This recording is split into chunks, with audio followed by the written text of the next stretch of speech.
There is a storm within all of us. Every day we are pulled in 100 directions, notifications, deadlines, doubts, demands. In a world designed to fragment our attention and drain our spirit, there's one discipline that sets the successful, the joyful, and the fulfilled apart: the ability to stay focused and to maintain a positive attitude in the face of chaos. This is not wishful thinking. It is an inner philosophy forged by fire, and if you truly live by it, everything changes. Let me show you how. Focus is not merely the sharpening of your mind. It is the alignment of your soul. To be truly focused is not just to eliminate distraction. It is to remember who you are beneath the noise, beneath the roles, beneath the 1,000 identities you wear to survive in a chaotic world. Most people believe that focus is something mechanical. They say, "I'll turn off my phone," or "I'll block websites," and they believe they've mastered attention, but the real question is never what you're turning off. It's what you're tuning into. It's what you're willing to become fully available to. Focus, in its purest form, is spiritual because it demands truth. It demands that you step into clarity with both eyes open, and sometimes, paradoxically, with one eye closed. Like the archer, who closes an eye not to blind themselves, but to remove what is unnecessary from the field of vision, you too must be willing to shut out the irrelevant, and this requires courage. It requires the courage to walk away from the comforts of distraction and into the discomfort of purpose. We live in an age where information is infinite, but meaning is scarce. Every second, we are bombarded with messages designed to make us forget what matters. Advertisements don't just sell products, they sell you stories about who you should be. Social media doesn't just connect at fragments, and in the middle of this storm, your inner self is quietly whispering, "Remember me." That is the beginning of focus. That is the call to return to yourself. Focus is an act of devotion. It says, "This matters more than anything else right now," not because other things aren't worthy, but because the sacred must be protected. And what is sacred? Your deepest values, your unique purpose, the thing you were born to give to this world. If you abandon that, you betray not just yourself, but the world that is waiting for your gift. There's a reason why so many of the great creators, visionaries, and spiritual teachers speak of solitude. Focus grows in silence. It cannot be sustained in the crowd. You must be willing to separate, not from people, but from the clamor of superficial urgency. This doesn't make you selfish, it makes you authentic. Think of the story of Steve Jobs. He was not admired because he chased everything. He was admired because he relentlessly refined. When asked why he refused so many ideas, he simply said, "Focus is about saying no." That is a sacred insight. Focus is a form of discipline, but more than that, it is a form of protection. When you focus, you are building a boundary around what is holy within you. You are saying, "This flame is not for the wind to blow out." There are forces in your life right now, subtle and loud, that are trying to seduce you away from your path. Every time you say yes to something meaningless, you say no to something essential. That is the cost. And the question is, are you willing to bear the discomfort of choosing what matters? Often, the reason people can't focus is not because they're lazy or undisciplined, but because they're unclear. They don't know what truly matters to them, so everything feels equally urgent. But once you know, once you remember, then focus becomes natural. Like a river flowing toward the sea, you don't have to force it. You simply remove the blocks, ask yourself, when was the last time you said no with intention? Not out of fear or avoidance, but because you were protecting something sacred inside you. That's where real strength lies, not in doing everything, but in doing the right thing with all of you. When your focus is aligned with your truth, you don't need external motivation. The task becomes the expression of your soul. You don't chase results, you embody the process, and ironically, this is when the results come. not because you demanded them, but because you created the conditions for greatness to emerge. So, let others be scattered. Let them chase the glitter. Let them scroll endlessly in search of something that can only be found in stillness. You choose differently. Choose the quiet path, the deep path. The path that aligns you with the rhythm of your truest self. Focus, real focus, is not about perfection. It is about presence.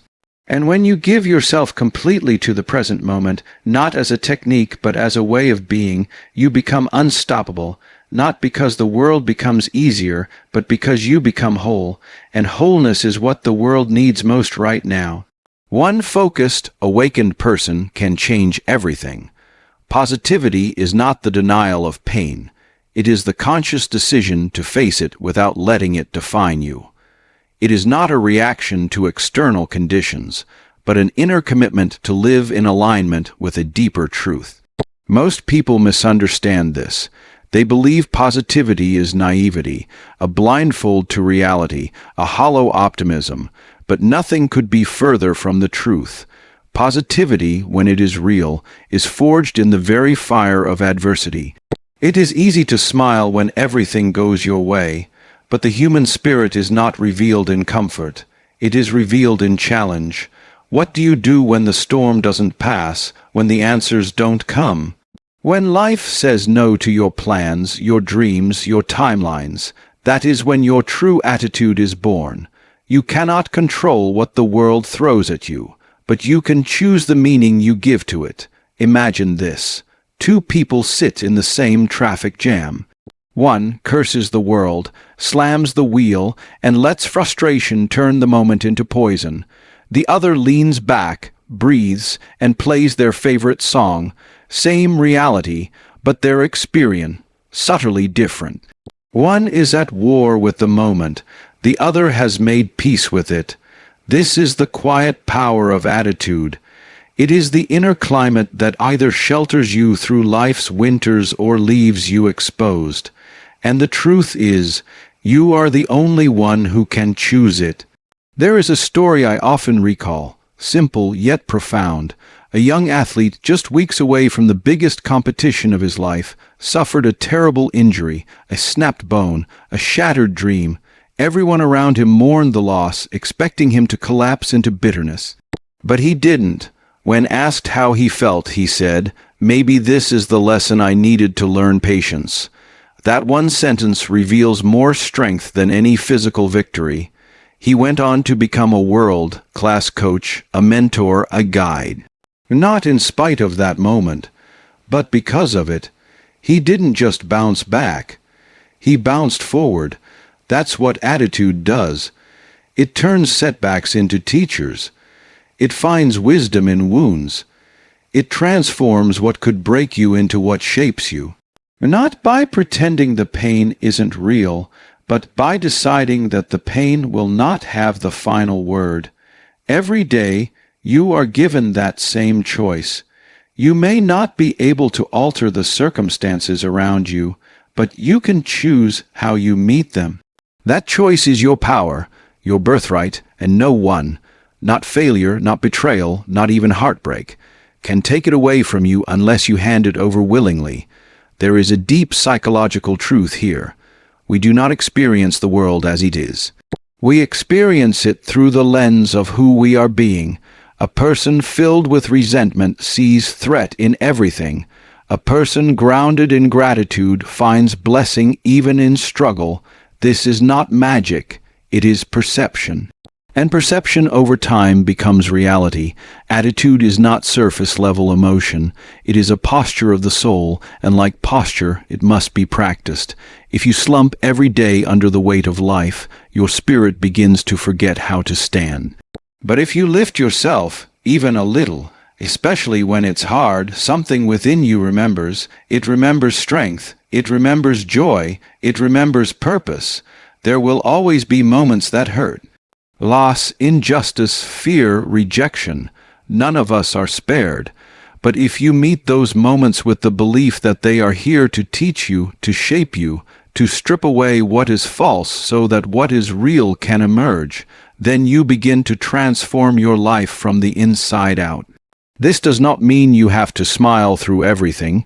It means you face everything with honesty and still choose not to let it steal your spirit. There is a difference.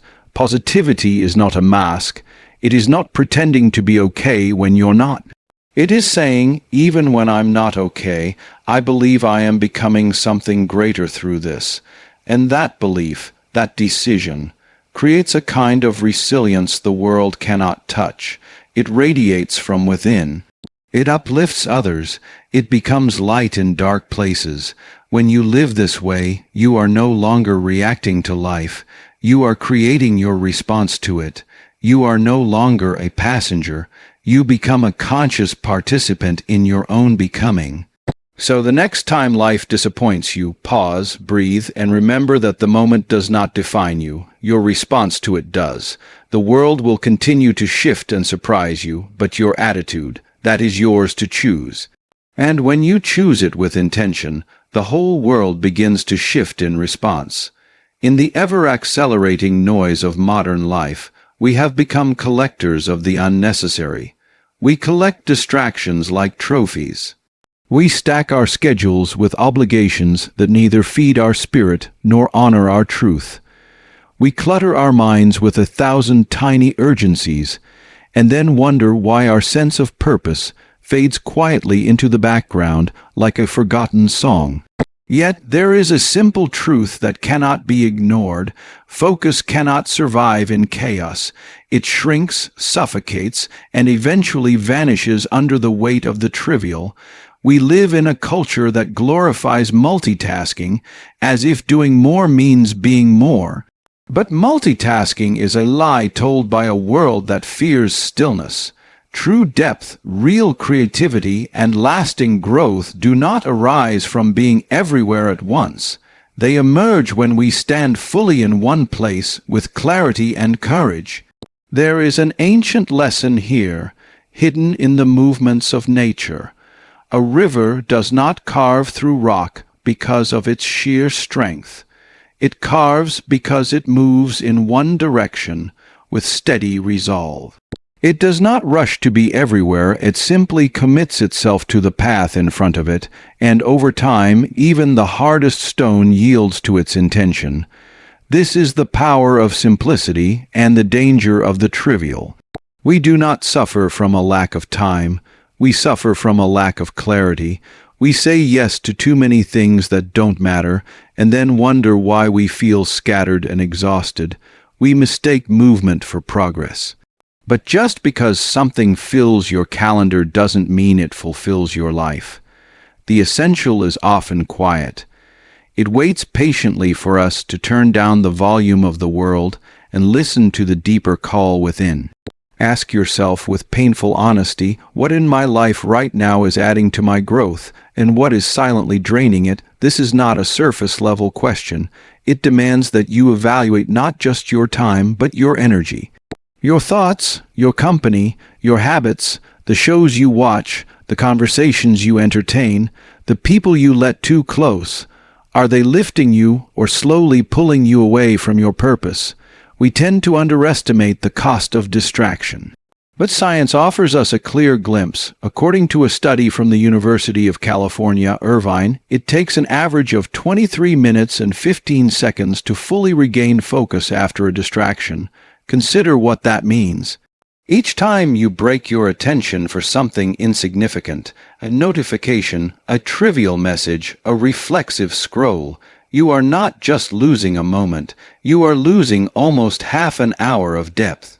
Half an hour where you could have written the page, built the idea, healed the relationship, or touched the edge of something meaningful. And these half hours don't vanish in isolation. They compound.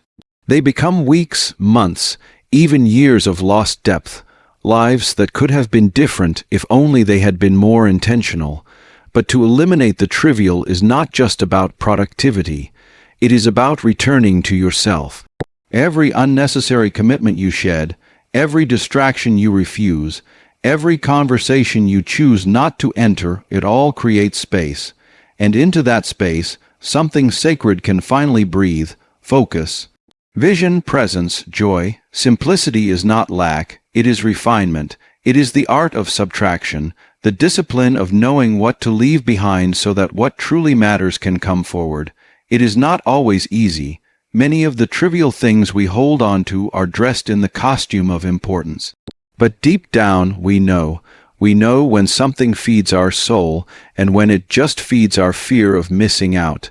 There is something deeply freeing about choosing less but living more. It is a quiet revolution. It is the decision to build your life not as a cluttered shelf, but as a clear path. A path that leads toward your true self, not away from it. You are not meant to be everywhere. You are meant to be fully where your spirit calls you. The world may not reward this kind of focus immediately. It may even resist it, but your soul will recognize it, and in that recognition, something powerful awakens. Not just the ability to do more, but the ability to become more. In a world addicted to the superficial, choose depth. In a culture obsessed with more, choose meaning. Let go of what is not yours to carry, and watch as what truly matters begins to rise. You are not just shaped by your environment, you are a living response to it. Each conversation you allow, each presence you entertain, each atmosphere you return to becomes a brushstroke on the canvas of your becoming. Too often, we forget that we are not only the product of what surrounds us, we are also the curators of that world. Your vision, however bright, however true, is fragile in its early stages. Like a new flame, it can be fed or suffocated, and so many beautiful dreams have died, not because they lacked potential, but because they were placed in environments that could not breathe life into them. A delicate thought, a brave desire, a quiet ambition, all of these can either flourish or wither depending on who you allow to stand beside you. People carry energy like weather. Some bring sunlight, others bring storms. Some help you see your own light more clearly, and others, without even trying, make you doubt it entirely. Spend enough time around the bitter, and even the most radiant spirit begins to question whether joy is naive. Stay long enough among the apathetic, and even passion begins to feel like a burden. The truth is, your inner life is not only yours, it is deeply affected by the energy of others. Their words become the whispers you hear when you're alone. Their doubts echo in your decisions. Their fears cast shadows on your hopes. This is why you must become fiercely intentional about the company you keep. There is a quiet danger in spending time with those who cannot see your vision. They may love you, they may mean well, but if they cannot see your future, they will always try to anchor you to your past, not out of malice, but out of fear, fear of your growth, fear of change, fear of what your wings will say about their own untried flight. But the opposite is also true. Place yourself in the presence of creators, of dreamers, of those who dare to live with open hearts and determined minds, and something inside you awakens. Their fire lights yours. Their belief becomes a mirror, showing you the possibilities you were too tired to see. Their courage makes yours feel less alone. There is a story I've carried for years, simple but unforgettable. A woman used to sit in the same corner of a quiet cafe, writing every single day.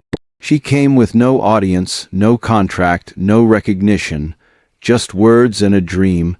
Most days no one noticed her. She blended into the furniture, anonymous and quiet. But one day, an elderly man looked up from his coffee and said softly, "You're always writing. I hope you never stop." That small sentence, that barely noticed interaction, changed everything, because in that moment she felt seen, not just her presence, but her purpose. And when the days of self-doubt came, when the rejections piled up, she returned to that memory like a candle in the dark. Years later, she became a best-selling author, and in the first few pages of her book, she wrote a single line of dedication to the man in the cafe who reminded me I could fly. That is the power of the right energy. Not flashy, not loud, but precise and deeply nourishing. The right people don't need to solve your problems or pave your path. Sometimes all they do is remind you that you're not crazy for believing in something more. Look around your life, ask yourself, who expands me and who shrinks me, who sparks light and who casts shadow. This is not about judgment. It is about spiritual survival. Your energy is sacred. Your vision is sacred, and you cannot afford to place them in the hands of those who cannot hold them with reverence. You are allowed to outgrow people. You are allowed to walk away from conversations that drain your joy. You are allowed to protect your peace, because the truth is your environment is a mirror, and if what surrounds you does not reflect who you are becoming, then you are living in the past. Curate your circle like your future depends on it, because it does. Not everyone will understand your path. That's okay. They weren't given your vision, but you must never trade your becoming for the comfort of belonging. The world needs the fullest, brightest version of you, and that version is nurtured in the company of those who see not just who you are, but who you're meant to be. There will come a time, perhaps many times, when you will be brought to your edge. The plans will fall apart. The people you counted on will not understand you. The path you thought was clear will disappear into fog. In that moment, everything inside you will beg for movement. Your mind will say, run. Fix it, do something, because that is how we've been conditioned. To believe that more motion means more control. But there is a deeper wisdom, one that does not come from the world but from within. And it whispers something very different. Don't run. Go still. Stillness is not laziness. It is not inaction. It is not the absence of effort. Stillness is the decision to return to the center of your being before reacting to the chaos outside of it. It is the moment when you stop chasing and start listening. When you choose presence over panic, breath over noise, awareness over impulse. And this stillness, though it may look like nothing to the outside world, is the very foundation of power. In our modern world, we glorify movement. We reward hustle. We mistake urgency for importance. But the truth is, much of our rushing is not a path to success. It is a mask for fear. We run because we are afraid of what might happen if we stood still long enough to hear what our life is trying to tell us. We distract ourselves with constant motion because silence makes us feel vulnerable. But silence, real silence, is not emptiness. It is the sacred space where your truest voice begins to speak. There is a reason the most powerful minds in history, philosophers, warriors, saints, creators, turned to stillness as a practice, not because they were weak, not because they had the luxury of time, but because they understood something essential, that in order to carry the weight of a vision, you must be rooted in something deeper than your ambition. You cannot build greatness on chaos. You cannot lead from confusion. You cannot create something meaningful if your mind is drowning in noise. To truly lead, to truly build, to truly create, you must first learn how to be still. Stillness is the space where clarity is born. In that silence, you come face to face with yourself, your fears, your desires, your truth, and from that meeting, something powerful emerges, alignment. When your inner world is aligned, you no longer react blindly to the world. You respond with wisdom, with strength, with grace. This is not some abstract philosophy. It is lived truth. Consider the discipline of Olympic athletes. They do not only train the body, they train the mind. Visualization, mental rehearsal, breathwork. These are practices rooted in stillness. Before they ever perform on the field, they perform in the quiet chambers of the mind, because they understand that mental stillness sharpens physical excellence. They know that before victory becomes external, it must be internalized. So too in your own life, whether you are building a dream, healing a wound, or finding your way through uncertainty, the most important power you have is not in what you do, but in who you are while doing it. And you can only discover that who in the quiet. Stillness is where courage gathers, where the fragmented pieces of you are allowed to return.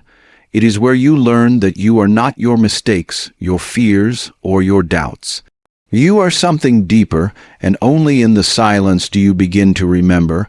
But stillness requires practice. Like any form of strength, it must be cultivated. Start by breathing. Just that, breathe not to escape, but to return.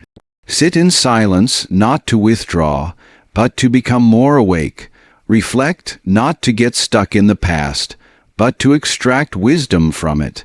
And when the world rushes around you, trying to pull you back into its noise, remember this. The calmest person in the room is always the most powerful, not because they have no fear, but because they are not controlled by it. The greatest power is not loud. It does not always announce itself. Often, it moves slowly, quietly, patiently. It waits for the right moment. It speaks only when needed. It does not need to prove anything because it is rooted in something real. You are allowed to pause. You are allowed to step back. You are allowed to not know. In fact, in those very moments when you feel most lost, you are closest to being found, not by rushing forward, but by turning inward. Stillness is not the retreat from life. It is the way back to it. It is where you remember that you are not here just to react to the world. You are here to shape it. But first, you must shape yourself, and that begins in silence. So now I ask you, will you reclaim your focus? Will you protect your attitude? Will you fight for simplicity, surround yourself with strength, and choose stillness over panic? The world doesn't need more noise, it needs more clarity, and that clarity begins within you. Stay focused, maintain your light, and you won't just survive, you'll inspire.